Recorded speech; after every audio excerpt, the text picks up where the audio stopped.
지난 시간에 우리가 여호수아서 13장 8절에서 33절 말씀을 통해서 살펴본 것은 요단 동편의 땅을 하나님께서 루벤과 갓 지파와 그리고 므낫세 절반의 지파들에게 나누어 주신 그러한 것들을 살펴보았습니다. 요단 동편의 땅은 오늘 본문부터 시작되어질 요단 서편의 땅을 나누는 것보다는 훨씬 간단한 일이었습니다. 왜냐하면 두 지파와 므낫세 절반가량 되는 지파에게 나눠주는 일이기 때문에 복잡하질 않았습니다. 그런데 오늘 본문부터 시작되어져서 20장까지 이르게 되어지는 이 말씀은 9지파 그리고 므낫세 절반의 지파들이 차지해야 할 기업을 분배해야만 하는 아주 골치 아픈 일입니다. 복잡하기도 하고 또 그러면서도 공정해야 하기 때문에 이 요단강을 건넌 요단강 서쪽에서 땅을 나눠주는, 기업을 나눠주는 일은 아주 중요한 일이 되고 있습니다. 지난 시간에 우리가 요단 동편을 통해서 하나님께서 기업을 나누어 주신 것을 우리가 생각하면서 몇 가지를 우리가 함께 살펴본 것이 있습니다. 그것은 요단 동편의 땅을 차지할 때에 하나님께서는 정복 전쟁을 통하여 거짓된 신들을, 우상들을 하나님이 심판하신다라는 가나안 정복 전쟁의 의미들을 우리가 함께 살펴보았습니다. 가장 대표적인 사람이 거짓 선지자 발람이 죽은 사건입니다. 두 번째로 우리가 살펴본 것은 하나님께 충성된 자들에게는 하나님께서 임시적으로 주신 것을 확정적으로 주신다라는 것을 살펴보았습니다. 아직은 임시적으로 받은 것이지만 그 임시적으로 받은 것이 확정적으로 주어진 것이 되기 위해서는 우리가 맡겨진 일에 앞장서서 충성해야 된다라는 말씀이었습니다. 루벤 지파나 갓 지파는 요단 서쪽 정복 전쟁에 있어서 다른 지파들보다 앞장서서 열심히 싸웠습니다. 그렇게 함으로써 요단 동편에서 임시적으로 그들에게 기업이 약속되었던 것이 요단 서편에서의 정복 전쟁에서 충성을 다한 그들의 그것을 하나님이 인정하심으로 요단 동편에서 임시적으로 약속하여 주었던 땅을 확실하게 차지하게 된 것을 보았습니다. 그리고 세 번째는 하나님에게 충성하면 하나님께서 그들의 기업이 되어 주신다라는 레위 자손을 통한 말씀도 살펴보았습니다. 이제 오늘 본문 14장부터 20장까지 이르는 조금 긴 본문 말씀은 요단강 서쪽 지역의 땅을 분배하는 사건들을 우리가 함께 살펴보려고 합니다. 하나님께서는 요단강 서쪽 지역의 9지파 그리고 므낫세 절반의 지파들이 차지해야 할 이 땅을 어떻게 나누어 주실 것인가에 대한 것이 오늘 1절부터 5절 말씀을 통해서 서론적으로 말씀되어지고 있습니다. 요단 서쪽 지역의 땅을 분배하는 데 있어서 하나님은 세 가지로 말씀하셨습니다. 첫 번째로는 이 땅을, 기업을 분배하는 자들, 그들을 먼저 선택하셨고, 그리고 나서 이 서쪽 지역의 땅을 나누는 분배 방법을 말씀하셨고, 그리고 이 분배 방법을 이후에는 어떤 기준에 따라서 기업을 나누어 줄 것인가에 대한 것을 하나님이 말씀하십니다. 그래서 우리는 오늘 본문을 통해서 이 요단 서쪽의 이 지역을 9지파 그리고 절반의 지파인 이들에게 누가 나누어 줄 것인지, 어떤 방법으로 나누어 줄 것인지, 그리고 그렇게 나누는 기준은 무엇이 되는지를 살펴봄으로써 하나님께서 하나님의 일을 하실 때 어떤 방법으로 하나님이 일하시는지를 우리가 살펴보고 교훈받을 수 있는 중요한 말씀이라고 생각합니다. 첫 번째로 하나님께서는 이 가나안 서쪽 지역의 땅을 분배하는 자들에 대하여 오늘 1절 말씀에 보면 제사장 엘르아살과 눈의 아들 여호수아와 이스라엘 자손 지파의 족장들이 분배한 것이니라 라고 이렇게 말씀하고 있습니다. 하나님은 요단강 서쪽의 땅을 기업으로 분배하는 데 있어서 아무나 그냥 누구든지 와서 이것을 기업을 나누는 일에 함께하라 그렇게 말씀하지 않으시고, 제사장 엘르아살, 눈의 아들 여호수아, 그리고 이스라엘 각 지파의 족장들이 이 분배하는 일에 참여하게 하셨습니다. 그런데 이것은 하나님께서 그냥 갑작스럽게 이렇게 했으면 좋겠다 그렇게 하신 게 아니라, 이것은 모세가 죽기 전에 이미 모세를 통해서 하나님이 말씀하신 것입니다. 민수기 34장 16절 말씀부터 살펴보면 하나님께서는 이미 제사장 엘르아살과 눈의 아들 여호수아와 이스라엘 자손의 각 지파의 족장들이 이 요단강 서쪽 지역의 기업의 땅을 나누도록 하라고 하나님은 그렇게 이미 말씀해 놓으신 겁니다. 그러니까 기업을 분배하는 자들은 이미 하나님께서 정하셨다, 예정해 놓으셨다라고 보시면 됩니다. 그러면 우린 여기서 하나님께서 왜 하필이면 제사장과 그리고 여호수아와 이스라엘 지파의 족장들이 기업을 나누는 일에 이 일을 함께 하게 하셨느냐라는 겁니다.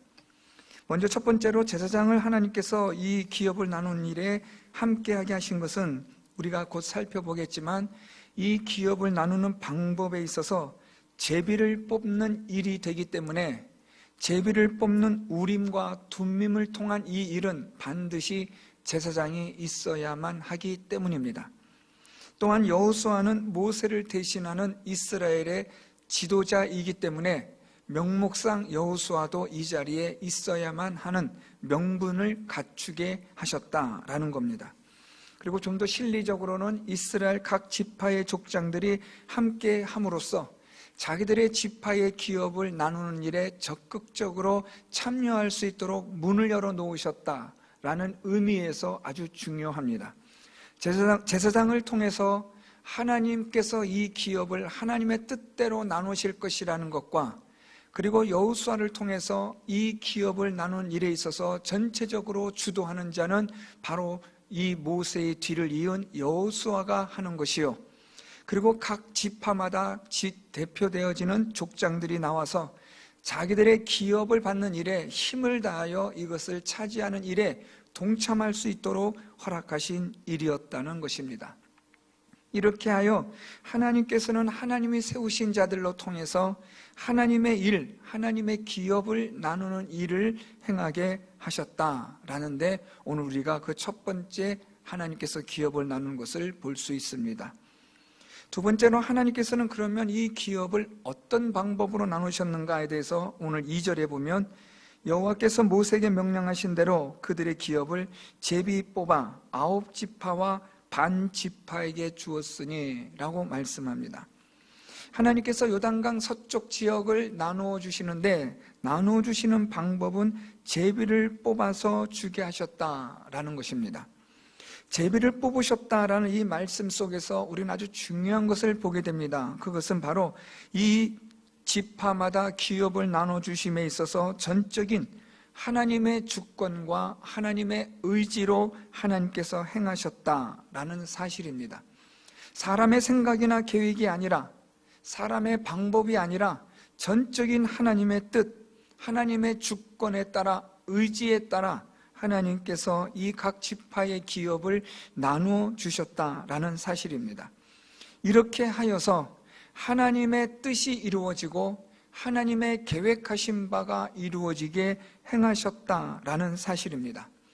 그렇기 때문에 앞에서 말씀드렸던 것처럼 제사장 엘르아살은 이 일에 적극적으로 이 일을 주관해야만 했습니다. 왜냐하면 제비를 뽑는 이 일은 결국 하나님의 뜻을 묻는 일이기 때문에 여기는 제사장이 적극적으로 이 일에 주도해야만 하는 일입니다. 그렇게 하여 하나님의 뜻이 바르게 실행되어지고 있는지, 하나님의 뜻대로 이루어져 가고 있는지, 하나님의 방법대로 되어져 가고 있는지를 철저하게 감독하게 하셨다라는 사실입니다. 하나님께서 이 요단강 서쪽의 땅을, 기업을 나눠주실 때 그냥 갖고 싶은 대로, 가지고 싶은 대로 막 그렇게 하질 않으시고, 모든 것이 다 하나님의 뜻에 따라, 하나님께서 계획하신 데 따라, 하나님의 예정하신 것에 따라서 철저히 이루어지게 하셨다라는 사실입니다. 이렇게 하여서 이 요단 서쪽에서 기업을 받는 이 지파들은 누구도 여기에 대해서 이의를 제기할 수 없게 하신 것입니다. 하나님의 뜻에 따라 제비를 뽑았고 그 제비를 뽑아서 각 지파에게 나눠주는 이 일은 누구도 이의를 제기할 수 없는 하나님의 뜻, 하나님의 계획대로 이루어지는 이 일을 모든 이스라엘 지파들은 순종해야만 하는 의무와 책임이 있었기 때문입니다. 그래서 하나님은 이 기업을 나눠주는 자들을 하나님이 뽑으시고 이제는 이 땅을 기업으로 나눠주실 때 하나님께서는 제비를 뽑게 하심으로 하나님의 뜻에 따라 계획에 따라서 하나님께서는 땅을 나누어 주신 것입니다. 그렇다면 이제 세 번째로 살펴볼 것은 이런 방법으로 하나님이 기업을 나누어 주셨는데 그렇다면 어떤 기준으로 이렇게 하셨을까라는 겁니다. 물론 하나님의 주권과 하나님의 뜻에 따라 의지에 따라 하셨다라고 하면 더 이상 할 말은 없습니다. 그렇지만 하나님은 여기에 대해서 누구라도 수긍할 수 있도록 하는 공정성, 하나님의 공의와 정의를 하나님은 먼저 말씀하여 주셨습니다. 민수기 26장 52절부터 55절 말씀에 보면 이스라엘 각 지파의 수가 많은 자에게는 기업을 많이 줄 것이요 수가 적은 자에게는 기업을 적게 줄 것이라고 하나님은 말씀하셨습니다. 이것이 첫 번째 분배 기준입니다. 요단강 서쪽 지역의 땅을 각 지파들에게 나누어 주는 데 있어서 그 첫 번째 기준은 각 지파의 수에 따라서 나눠주라는 하나님의 말씀입니다. 각 지파의 수는 곧 오늘 우리말로 말하면 인구 수에 비례하여 땅을 나누어 주라는 말씀입니다. 그렇기 때문에 여기엔 누구도 이의를 제기할 수 없고 불만을 말할 수도 없는 겁니다. 각 인구 수에 따라 비례하여 땅을 하나님께서 그렇게 분배하셨다라는 이 사실만으로도 누구도 하나님이 하신 이 일에 이의를 제기하지 못하게 하신 거죠. 이렇게 함으로써 하나님은 사람의 욕심을 따라서 나누어지는 그러한 잘못된 일을 하나님은 미연에 방지하신 겁니다.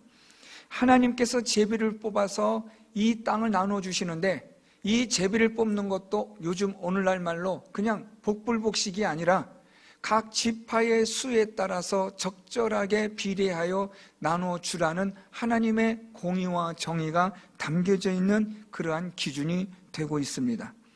이렇게 하여서 어떤 불평이나 불만이 있지 않게 하셨는데 여기엔 우리가 하나 조금 더 깊이 생각해 볼 게 있습니다. 그렇다면 각 지파의 수에 따라 비례하여 땅을 나누어 준다면 인구수가 가장 많은 지파는 가장 많은 땅을 차지할 것이 아닌가 하는 그런 생각을 우린 당연히 하게 됩니다. 그렇습니다. 인구수가 많은 지파는 그만큼 많은 넓은 땅을 차지할 수 있습니다. 그렇다고 해서 인구수가 많은 것을 가지고 불평하거나 불만할 수는 없습니다. 왜 저 지파는 저렇게 인구수가 많은가에 대해서 우리는 누구에게 불평할 수가 없다는 말입니다. 다시 말하면 인구수가 많다는 것은 하나님이 그 지파에게 하나님의 은혜대로 그 인구수를 주셨다라는 말입니다. 하나님의 은혜에 따라서 하나님이 베풀어 주셨기 때문에 하나님의 은혜에 대하여 우리는 이렇다 저렇다 논할 그런 일이 아니라는 말입니다. 하나님께서는 사랑할 자를 사랑하시고 미워할 자를 미워하시는 것이 하나님의 주권입니다. 하나님께서 그렇게 하시겠다라고 하면 누구도 여기에는 이의를 제기할 수가 없다는 말입니다. 그래서 하나님은 각 지파의 수가 많은 자에게 따라서 기업을 많이 주라는 말씀을 조금 우리가 바꿔 말하면 하나님의 은혜를 많이 받은 자들에게는 하나님께서 많이 주시겠다라는 말씀입니다. 하나님의 은혜를 많이 받은 자들은 그만큼 많은 것을 누릴 수 있다라는 말입니다. 왜 저 사람은 저렇게 많은 은혜를 받습니까? 그것은 하나님의 뜻입니다. 우리는 하나님의 주권과 하나님의 뜻에 도전하거나 항변할 만한 자격이 있는 존재들이 아니라는 것을 늘 기억하셔야 합니다. 쉽게 말하면 우리가 살아가는 이 세상에서 가난한 자가 있고 부한 자가 있습니다. 어떤 사람은 하는 일마다 잘 되는 것 같고 어떤 사람은 하는 일마다 안 되는 것 같은 그런 일들을 우리는 쉽게 보여지곤 합니다. 그래서 우리는 이런 생각을 하기도 합니다. 왜 저 사람은 저렇게 복받고 잘 되는가? 왜 또 이 사람은 이렇게 어렵고 힘든가에 대한 그러한 마음을 우리는 가질 수 있지만 그것은 하나님의 주권입니다. 하나님께서 높이고자 하시는 자는 하나님이 높이시고 하나님께서 낮추고자 하시는 자는 하나님이 낮추시는 것이 하나님의 주권이라는 말입니다. 하나님께서는 이삭을 통하여 두 아들을 주셨는데 야곱과 에서와 야곱을 주시고 이미 태어나기 전부터 하나님은 야곱을 사랑하셨다라고 말씀합니다. 우리는 여기에 대해서 왜 하나님 야곱을 태어나기 전부터 사랑했습니까? 라고 항변할 수 없다는 말입니다. 그것이 하나님의 주권입니다. 야곱이 무슨 하나님으로부터 사랑받을 만한 짓을 해서 하나님이 사랑한 게 아닙니다. 야곱이 무슨 미운 짓을 해서 하나님으로부터 미움을 받는 게 아니라 그들은 태어나기 전부터 하나님은 이미 사랑하셨고 미워하셨다라고 성경은 말씀하고 있습니다. 이것을 조금 어려운 말로 하나님의 주권이라고 말합니다. 하나님의 은혜는 하나님의 주권에 따라 주어지는 겁니다. 어떤 사람에게는 5달란트, 어떤 사람에게는 2달란트, 어떤 사람에게는 1달란트를 줍니다. 왜 저 사람은 5달란트고 왜 나는 1달란트입니까? 라고 우리는 항변할 수도 없고 불만을 표출할 수도 없는 것은 그것이 바로 하나님의 주권이기 때문입니다.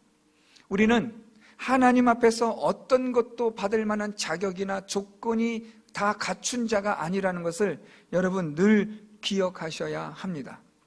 하나님의 은혜는 조건에 따라 자격에 따라 주어지지 않습니다. 조건도 되지 않고 자격도 되지 않지만 하나님이 주시는 것이 그게 바로 은혜인 겁니다. 받을 만한 자격도 없고 할 만한 또한 이런 일을 감당할 만한 일도 우리는 할 수 없지만 하나님이 은혜를 주시기 때문에 우리는 하게 되어지는 겁니다. 그러므로 오늘 우리는 이 말씀을 통해서 하나님께서 이 기업을 나눠주신 기준의 첫 번째는 하나님의 주권적인 은혜에 따라 주어지는 것이다 라는 것을 기억하셔야 합니다. 이것만 우리가 잘 깨달아도 하나님이 행하시는 일에 우리는 불평과 불만을 우리는 하지 않을 수 있고 하나님이 하시는 일에 우리는 감사와 찬양을 드릴 수 있다는 사실을 기억하셔야 합니다. 자, 그런데 하나님의 은혜에 따라서 하나님이 기업으로 분배하여 주시는데 그러나 이것으로 끝나느냐? 그렇진 않습니다. 하나님께서 은혜에 따라서 하나님이 기업을 나눠주시고 은혜에 따라 인구수도 많게 해주시고 적게 하시는 하나님의 주권적인 의지에 의해서 하나님이 그렇게 기업을 나눠주시지만 두 번째 중요한 하나님의 기업의 기준이 있습니다. 그것이 바로 상급입니다. 우리가 지난 시간에 이미 살펴본 것처럼 르우벤 자손과 갓 자손은 하나님 앞에서 요단 동편의 땅을 임시로 받았습니다. 아직 확정적으로 하나님 주시진 않으셨습니다. 조건이 있었습니다.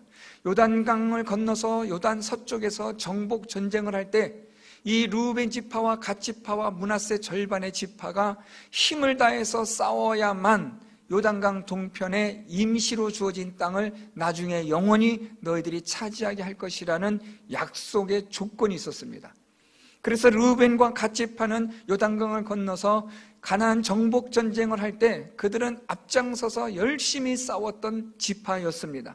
하나님은 그 공로를 인정하셔서 요단강 동편에 임시적으로 주었던 땅을 그들에게 확정적으로 확인하여 주셨던 겁니다. 오늘 요단강 서편의 이 땅을 하나님이 기업으로 분배하시면서 하나님께서 은혜로 하나님의 주권에 따라 하나님이 주시지만 동시에 또 하나의 기준은 상급에 따라 주셨다라는 말씀입니다. 무슨 말인가 하면 이 요단강을 건너서 요단 서쪽에서 정복 전쟁을 할 때 얼마나 열심히 충성하였는지에 따라 헌신과 충성도에 따라서 하나님이 상급으로 기업을 또한 나누어 주신다라는 사실입니다. 하나님의 은혜에 따라 주권에 따라 하나님이 주시지만 여기에는 반전의 카드가 숨겨져 있습니다.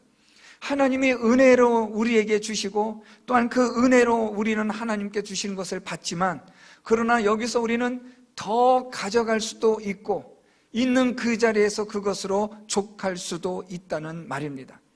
하나님께서 우리에게 크게 주었든 작게 주었든 우리에게 주신 것에 우리가 충성하면 더 큰 것을 하나님이 맡겨주시는 하나님의 법칙이 있다는 말입니다. 이것을 제가 표현한 말로 한다면 상급의 법칙입니다. 하나님은 은혜대로 주권에 따라 주시지만 비록 내가 2달란트밖에 받지 못하였지만 1달란트밖에 받지 못하였지만 내가 충성하고 하나님 앞에 헌신을 다하는 삶을 살면 하나님께서는 더 큰 것을 맡겨주시는 상급이 있다는 것을 성경은 우리에게 말씀해 주고 있는 겁니다. 은혜대로 받는 것도 있지만 우리가 수고하고 충성한 것에 따라 하나님이 주시는 상급이 있다는 것을 오늘 이 기업을 나누는 기준이 되고 있다는 말입니다. 인구수에 따라 하나님께서 하나님의 주권적인 은혜로 주시지만 그러나 얼마나 하나님을 열심히 믿고 충성하였는가에 따른 상급이 또 있다라는 말입니다. 그래서 우리가 하나님 믿는 이 믿음은, 이 믿음의 삶은 운명이나 숙명이 아니라 얼마든지 하나님의 은혜로 말미암아 주신 것을 가지고 충성할 때에 더 큰 것을, 더 많은 것을 차지할 수 있는 하나님의 은혜의 상급이 있다는 것을 기억하셔야만 하는 겁니다. 사랑하는 성도 여러분, 오늘 말씀을 통해서 우리는 하나님은 하나님의 일을 어떻게 행하시는지를 살펴보았습니다. 하나님의 기업을 나누는 일, 이 하나님의 일을 하시는 데 있어서 하나님은 첫째로 하나님께서 세우신 자들로 일하신다라는 말입니다. 각자의 역할이 있고 맡겨진 대로 하나님은 그 일을 행하게 하시는 겁니다. 주님의 몸된 교회 공동체를 위해서 우리 모두는 각자에게 주어진 대로, 맡겨진 대로 우리는 그렇게 하나님을 섬겨야 합니다. 하나님이 원하시는 것은 교회 공동체를 통하여 맡겨진 대로 세워진 자들에 의해서 하나님은 일하기를 원하신다라는 말입니다. 그런데 각자에게 맡겨진 대로, 주어진 대로 우리가 일하되 하나님의 뜻을 이루기 위하여 일해야 하는 겁니다. 각자의 역할대로 맡겨진 대로 충성하면 이 모든 것이 합력하여 하나님의 선을 이루는 것이 된다라는 말입니다. 우리 모두에게 주어진 역할이 다 다릅니다. 그 주어진 역할이 다르지만 그 주어진 역할에 따라 충성하고 하나님의 뜻에 따라 살아가면 이 모든 것이 조화를 이루어 주님의 몸된 교회가 아름다운 지체를 이루어가는 교회 공동체가 되도록 하셨다라는 말입니다. 그래서 여러분, 우리는 하나님께서 주신 대로, 맡겨진 대로 충성하면 됩니다. 우리는 큰 그림을 그릴 줄 모릅니다. 그릴 수도 없습니다. 보여주신다고 해도 알 수가 없습니다. 단 우리에게 맡겨진 대로, 주어진 대로 우리가 충성을 다하면 하나님의 그 큰 그림에 우리가 하나씩 하나씩 끼워져서 하나님의 뜻을 이루는 자가 된다라는 사실입니다. 오늘도 각자에게 주어진 대로, 맡겨진 대로 하나님께서 세우신 대로 우리가 충성을 다하면 하나님의 큰 구속의 역사, 교회 공동체를 통하여 하나님이 이루실 하나님의 나라와 하나님의 의가 여러분들의 그 충성스러움과 순종과 헌신을 통하여 합력하여 하나님께서 그 모든 것들을 이루어 가시는 줄 믿습니다. 두 번째로 기억하셔야 될 것은 하나님께서 각자에게 주신 역할과 맡겨지는 것이 있는데 이것은 하나님의 은혜대로 주시는 겁니다. 하나님의 은혜에 따라 하나님이 주시는 것이기 때문에 우리는 모두가 감사함으로 이 하나님의 맡겨지신 일을 우리가 감당해야 하는 겁니다. 받을 만한 조건도 있는 것도 아니고 또한 자격이 있는 것도 아닌 전적인 하나님의 은혜로 하나님이 우리에게 맡겨주신 일입니다. 그렇기 때문에 하나님이 맡겨주신 이 일에 우리는 하나님의 은혜에 감사하며 우리가 기쁨으로 이 귀한 하나님의 맡겨진 일을 감당할 수 있어야 합니다. 이러한 하나님의 일을 우리가 감당할 때에 우리에게 각자에게 주어진 대로 충성하면 하나님 앞에서 헌신적인 귀한 아름다운 온전한 삶을 살아가게 되면 하나님께서는 또한 이 일로 인하여 더 크고 더 많은 놀라운 하나님의 은혜와 복을 허락하여 주신다는 사실입니다. 하나님의 은혜로 받은 것에다가 우리가 충성하면 여기에 더해지는 하나님의 알파의 축복이 있다는 말입니다. 오늘 내게 주어진 일, 충성스럽게 하나님의 은혜에 감사하시고, 오늘도 내게 맡겨진 일, 또한 새해 2022년도를 위해서 우리 각자가 해야 될 일들을 우리가 잘 감당하면 하나님은 여기에다가 더하여 하나님의 또 다른 은혜와 복을 허락하여 주신다는 사실입니다. 사랑하는 성도 여러분, 오늘도 하나님의 나라와 의를 위하여, 교회와 복음을 위하여 각자에게 주어진 대로, 맡겨진 대로 충성하셔서 합력하여 하나님의 뜻을 이루고 하나님의 목적을 이루시는 우리 모든 성도 여러분들 다 될 수 있기를 바랍니다. 하나님이 은혜대로 주신 것에 감사하시고 기쁨으로 이 귀한 일에 동참하셔서 하나님께서 여기에 더하여 주실 하나님의 은혜와 복을 받는, 하나님이 주실 상급을 받는 우리 모든 성도 여러분들이 또한 될 수 있기를 예수 그리스도의 이름으로 축원드립니다.